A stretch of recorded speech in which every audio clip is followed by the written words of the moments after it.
عدالت نے جو فیصلہ سنایا ہے اس حوالے سے آپ مطمئن؟ ہم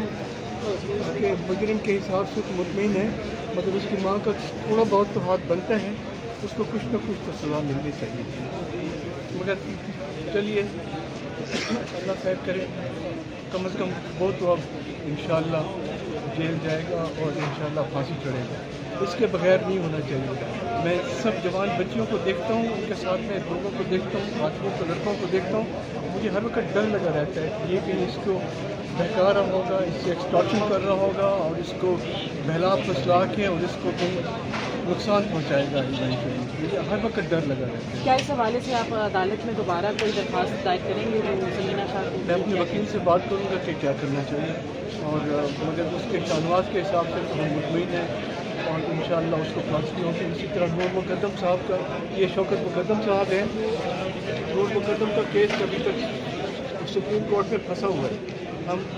قاضی عیسیٰ صاحب، محترم قاضی عیسیٰ صاحب سے درخواست کرتے ہیں کہ ان کیسز کو جلد سے جلد نپٹایا جائے تاکہ کو فیصلہ ملے، سب لوگوں کو انصاف ملے، کیونکہ یہ کیس اب 8-9 مہینے ہو گئے کہ ہائی کورٹ نے بھی نور مقدم کے کیس میں مجرم کو سزا قائم رکھی، نہ صرف قائم رکھی بلکہ اس کو بڑھا دیا، اور اگر ہم ہائی کورٹ گئے تو میرے خیال میں اس کی ماں کو بھی سزا ضرور ملے گی۔ ہم 109 کا چالان جو ہے اس کے خلاف واپس نہیں لے گئے، کیونکہ ہمیں شک ہے کہ اس نے بھی تعاون ضرور کیا ہے، اور شاہنواز کو بھی سزا ملنی چاہیے اور اس کی ماں کو بھی سزا ملنی چاہیے۔ ملزم جو ہے وہ کافی زیادہ ہائی پروفائل ہے، تو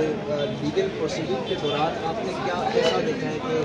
جو لیگل پروسیس تھا اس میں کیا مشکلات آپ نے فیس کی؟ بس اور تو کوئی مشکلات نہیں تھی، مگر یہ ہے کہ ذرا ٹائم جو ہم ایکسپیکٹ کر رہے تھے اس سے ذرا 2-4 مہینے زیادہ لگ گئے، اور یہ ہے کہ ان کے وکیل صاحب ذرا ڈیلے میں آتے تھے، پتہ نہیں ان کا اسکیجول کیسے ہوتا تھا، تو کوئی نہ کوئی وجہ ہوگی، کچھ پولیٹیکل وجوہات بھی تھی جن کی وجہ سے کچھ کیس پہ ڈیلے ہوئی، مگر over all it's not bad. چلو اللہ کا شکر ہے کہ کم از کم مین مجرم کو تو کورٹ نے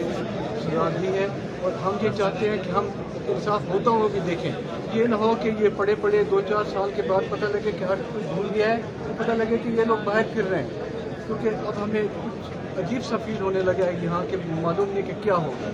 ہم چاہتے ہیں کہ ہمارے سامنے شوکت مقدم صاحب کو بھی